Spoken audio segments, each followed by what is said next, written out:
What up, what up, what up? Another edition of the Gaucho Sports Spot here on KCSB-FM 91.9, the place for each and every meaningful moment of UC Santa Barbara athletics. I am your host, Greg Silver, and I am so thrilled to be back, especially for this show, because while we cover mostly sports in Santa Barbara, we're going to go up north for this one, all the way to the East Bay, because we have a special guest today. She is a college basketball player for the University of California Golden Bears, attended Miramonte High School in Orinda, averaged 32 minutes per game as a freshman last season, and she's coming back this year with a vengeance. So joining me is Mia Mastrov. Thank you so much for joining the show. Super happy to be here. Let's get it started.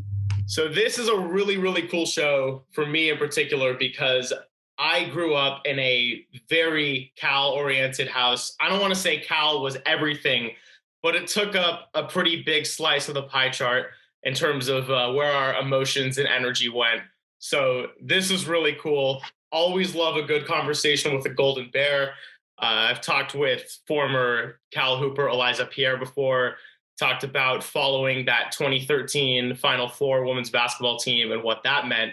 So great to be with the present generation.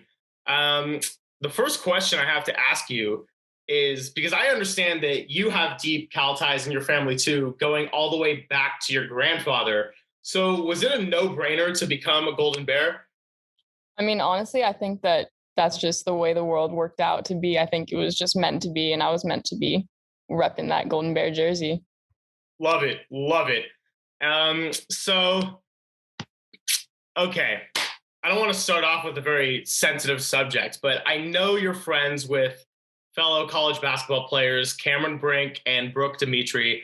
So first of all, how dare you form bonds with the dark-sided rival of Stanford University? I'm still trying to get over that. But in all seriousness, how has being part of a network of other high-level hoopers positively impacted your game?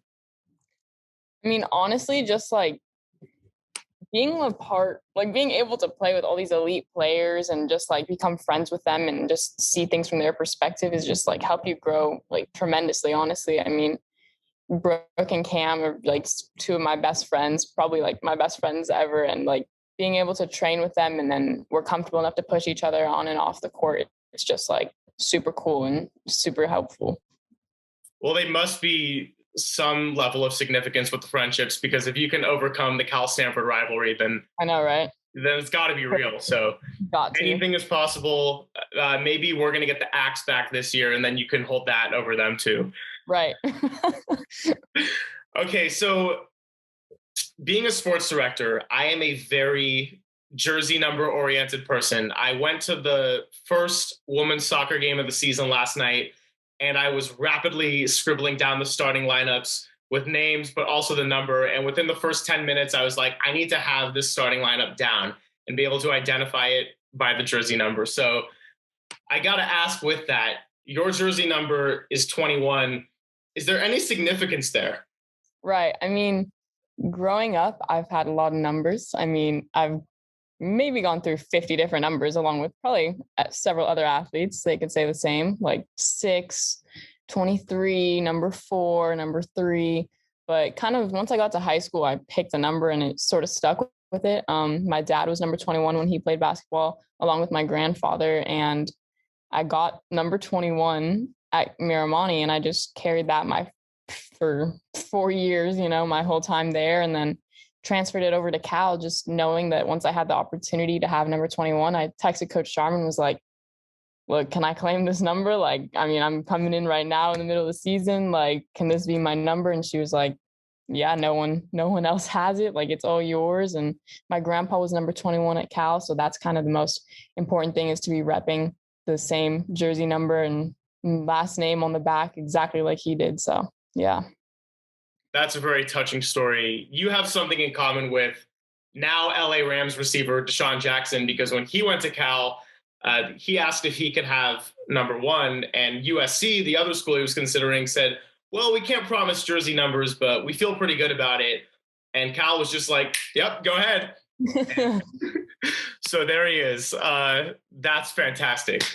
So it's been a really weird year, to say the least. And now we're hopefully, but kind of transitioning out of a pandemic. Still, a lot is up in the air. But you've had a lot of time to focus on your game during this off season. What aspects of your game have you focused on the most? Honestly, in the off season, been working a lot on like strength and conditioning and from that aspect, but game wise, more just like trying to add like every year, every summer, I try and add like 1 to 2 new aspects to my game and just work on those. So this year I'm kind of working on floaters and also just running out in transition and catching, shooting from the offense that we play and just adjusting to everything and using the experience that I had when I went early to my advantage and kind of just figuring out what I need to practice and get better at to be prepared for my true freshman season. Awesome. And that's right. You get that year of eligibility back Oh, because yeah. if COVID could do one thing for us, it would be that. Right. So there you go. And do you feel like you've always been more of an offense or defense oriented player? Honestly, I want to say defense. Like, I don't know why. I just have a thing for defense. And like, I've always just loved being like having that challenge, being able to guard the best player on the floor. At my high school, I was always just guarding whoever it was. Maybe the center was the one putting 30 points up a game. I would make sure my goal was to lock her down and stop her. So I love defense because I love the challenge. That's awesome. We love a good challenge. Oh, When yeah. I played in high school, our men's team was pretty awful, but our women's team was really good, and they were getting set to go face the number one team in the state in the postseason. So the coach invited our team out to go and practice against them to sort of help prep them. And I'm thinking, is this even a good idea? I mean, we stink. But I definitely wanted to guard our other team's best player as well because I went from going into like, yeah, this is kind of fun. I'm playing basketball to like, wait, no, this is like hardcore. This is intense. And Right, right.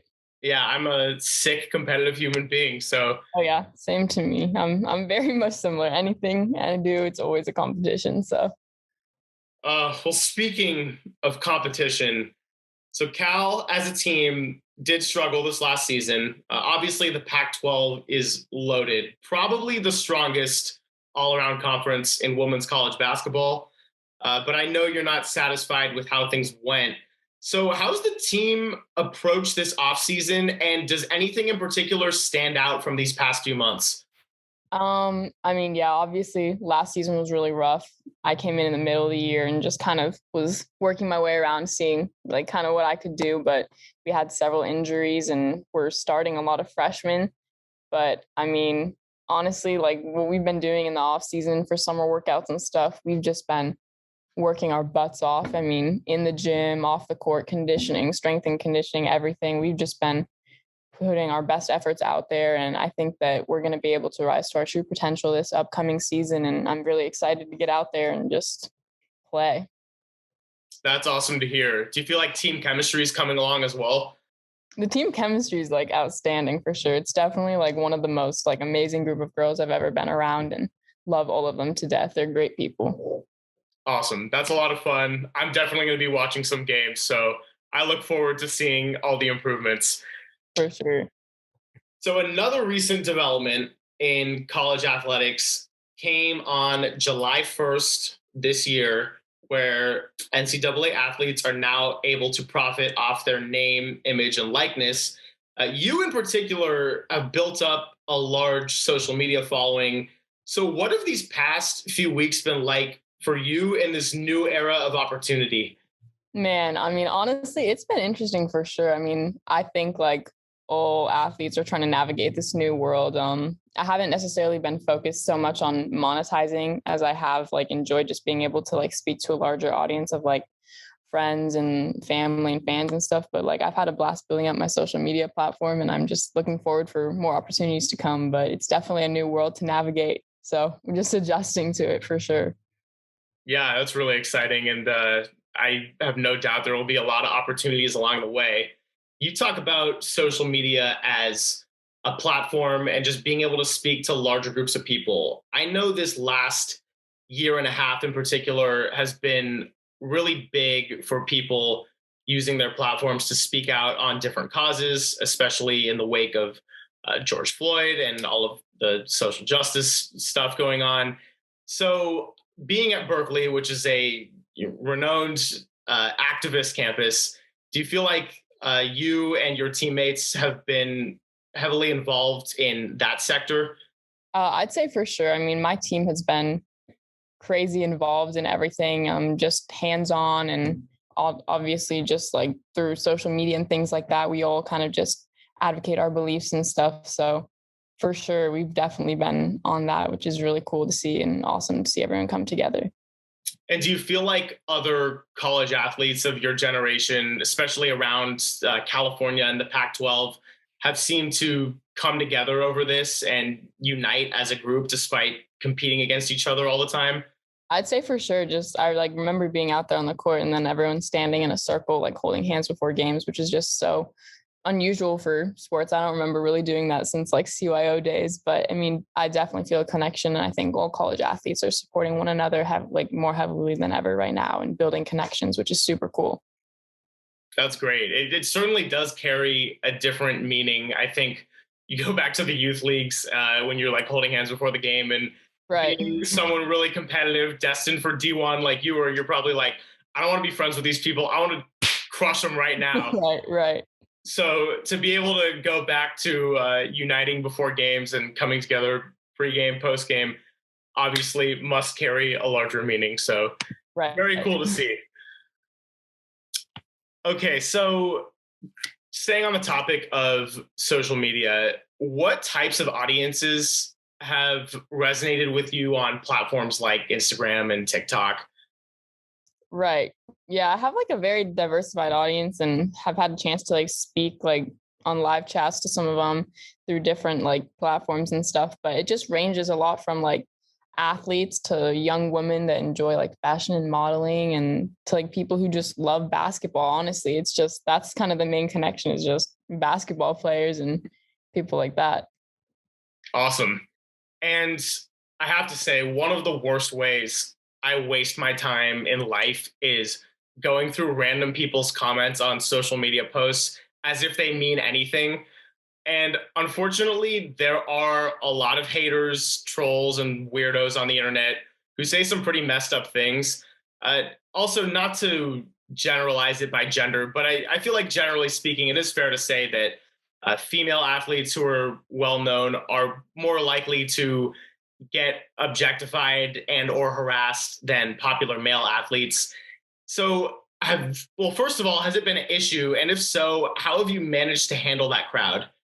Right. I mean, it's honestly a new like generation. People are learning more and becoming more supportive of things. And especially like women in sports, it's just becoming like a more powerful movement. And people are starting to watch women, whether that be in the Olympics or basketball, soccer. I mean, it's just becoming more popular. But fortunately for me, I haven't had many hate comments, but there definitely are some things like, you know, just basketball and like the stereotypes of like, oh, she's a girl, like da da da da da. But like as my parents always said, you can't really focus on what other people have to say. You just kind of focus on the positive and keep moving and just hope to eventually like persuade everyone into like believing that people who play sports play sports. I mean, there's no difference in gender, I think, at all.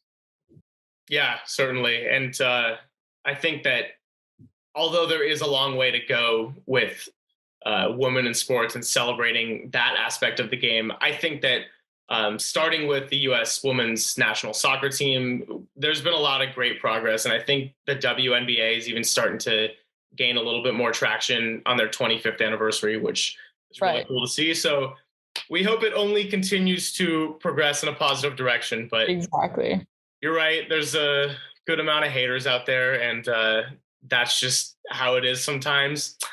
Do you feel like haters on social media compare in any way to sideline hecklers, or are those just two entirely different things? I mean, I could definitely connect them, but I wouldn't necessarily say they're super similar. I mean, in a way, like, yeah, they're kind of just metaphorically maybe, but I wouldn't say like directly, like just the sideline hecklers, they always have something. else to say. They'll say whatever just to make sure you're there in your head. Has any sideline heckler ever brought something in from social media as material for verbal harassment? For sure. No, for sure. It's bizarre what people can find out and will find out. I mean, even just like at random games, like you can see like the other people just start looking up on their phone, like the star players, like social media stuff, and find out something and just start chanting anything that would get into their head. It's hilarious. It's funny until it's not appropriate and kind of crosses the line, but it's crazy. There certainly is a boundary that people need to be mindful of. Sadly, alcohol usually doesn't help people sort that out in their heads, but I guess it's just part of the modern sports world. Okay, well, that's interesting. I guess, well, we haven't had fans in a long time. Hopefully fans can come back into Haas Pavilion, but have you ever been about to inbound a ball and shoot a free throw, and then somebody does bring up something where you're like, that is so random that they know that, and it kind of distracts you for a second? It does definitely. If someone says something, it catches you off guard for a second, but like you just lock back in right away. But it's a quick like laugh, smile at the fan, and then keep going. It's definitely, it's funny. Yeah. Okay. I've always wondered about that, because I figured if I was at the free throw line in a college game and someone said something, like, would it alter my shot? I don't know. And I mean, the answer is probably yes, which is why I'm also not a D1 athlete, but yeah, no, I don't even know. I hope once I get to playing in front of fans at Haas and on the road that, man, that's going to be crazy. I haven't thought about that. That's going to be fun. Yeah, definitely a new sense of gratitude to come with all that for any college athlete, really, whether that's 15 fans or 65,000. Right, exactly. Okay, well, talking about the progression of women's basketball, or just basketball in general, what do you hope to see change within the sport over the next decade? I mean, it'd be great to see like more opportunity for women to continue to keep playing after college career as they wish to do so, like more WNBA teams within the league, and of course a greater pay, sponsorship, and opportunity for women in the sport would be like fantastic, I also think that ambassadors to the sport having the opportunity to travel internationally could help as well. I mean, develop in other countries, and that can be a lot of fun too. But yeah, no, there's a lot of change that needs to be done, and I'm pretty hopeful that we're going in the right direction. I really like what you said about expanding the game internationally, especially to second, third world countries where young kids might not have the opportunity to even familiarize themselves with the game and get to have that kind of outlet and explore their skills. This was coming up a lot in the wake of the men's basketball team at the Olympics losing a couple games right away. And people were talking about how in the 90s, if you look at the top 15 players, it's all Americans and Hakeem Olajuwon. And now you got Luka Doncic, probably a top 5 player in the league. The MVP of the last 3 years was international, and Giannis just won Finals MVP. Right. So a lot has changed. If it wasn't for that 7-foot guy with guard abilities named Kevin Durant, probably would have lost in the semifinal at best. Man. Yeah, so it's crazy. Now I'm not familiar as much with the rest of the Pac-12 rosters as I am the Cal roster, but are there a lot of international basketball players throughout the Pac-12? There are a lot. I mean, on my team alone, we have several, and it's like super cool. Like one of my teammates is from Greece and Sweden and the Netherlands, like as well as on Stanford, I believe there's one from Greece, Australia. I mean, it's bizarre. I mean, networking with these people is super cool, and I've loved to like get to know stuff about like my teammates and from their countries. It's just super cool. Yeah, and hopefully it provides an opportunity to travel too when that becomes a little bit more accessible. Once we get our little summer trips going on over whenever that's allowed to go. And usually there's like an international trip and you play. I don't know where we're going to go yet, but that'll be super exciting and I can't wait. Yeah, definitely. I'm very excited for all athletes to be able to travel. I think just being a college student period was kind of tough to watch. And my younger brother started at UCSB as well as a freshman. So it was nice to have him around, but just seeing that was the way in which he had to start college felt so weird. And, you were also a freshman last year. And so it's, I promise it's going to get better and it's going to get more lively, but right. Weird times. For sure, man. Crazy. Is there something about your basketball career to this point that you feel like you're always going to be proud of? Ooh, I mean, I think like playing for like Cal Stars and like Kelly Sopak was definitely something that I'll like remember. Having like any opportunity to follow him and play with like Sabrina and play at Cal where my grandfather played basketball as well. Those are some really cool things that I'll definitely be proud of for sure. And like the friends I've made throughout like basketball, I mean, it's bizarre and I would not replace it for anything. That's amazing. I love it. And the best part is you got so many more memories to come. Super excited. A lot more for sure. So many people out there want to get to know you, while others probably feel like they do know you through your public profile. Of course, nobody knows you better than you. So give me 3 words off the top of your head to define Mia Mastrov.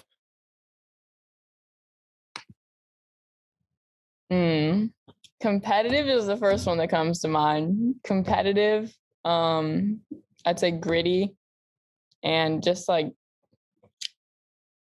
magnetic, I'd say. I don't know. Like I don't know. I like attract a lot of like people and great people into my life. So yeah. I like that. I've never heard anybody describe themselves as magnetic, but the way you just used it, what a great word.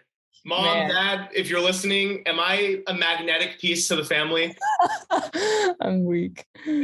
No, that's great. And competitive, gritty, I mean, to be expected being a Division I future star in my totally unbiased and humble opinion. So I love it. Well, I know I've asked you a million questions and we're in the final little stages of our show here, but is there any other questions or anything you'd like to say to the greater Santa Barbara area before I let you go? Santa Barbara. Oh my gosh. I mean, some of my friends play on the water polo team at UCSB, so just go Gaucho. Shoot. I don't know. Am I allowed to say that? Yeah, of course you're allowed to say that. There's no clash. Am I gonna get a call from coach? Also, I feel like everybody knows somebody who played or plays for UCSB water polo. Like, I don't know what the official stats are on that, but it's got to be in the 60 to 70%. Yeah, I don't know why. I think it's just, especially California, a lot of people. Well, California is a big water polo place, so it makes sense. Yeah, maybe I gotta move around beyond like this little room in Square Mile, and maybe I'll see the numbers drop a little bit. Awesome. Well, thank you, Mia, so much. This was just spectacular. Awesome. Thank you so much for having me. Yeah, and for the rest of our listeners, don't forget to catch us next week because we're going to continue this basketball theme. There is a new hire on one of the basketball staffs who will be joining me, and we're going to record that for next week to answer a lot of questions. So yes, it's a couple months away, but it's going to come around the corner fast. Watch the UCSB women's team, watch the UCSB men's team, and go watch the California Golden Bears because you might have to. Awesome. Well, that's going to do it. Thank you for joining us on KCSB-FM 91.9. There's nothing like it.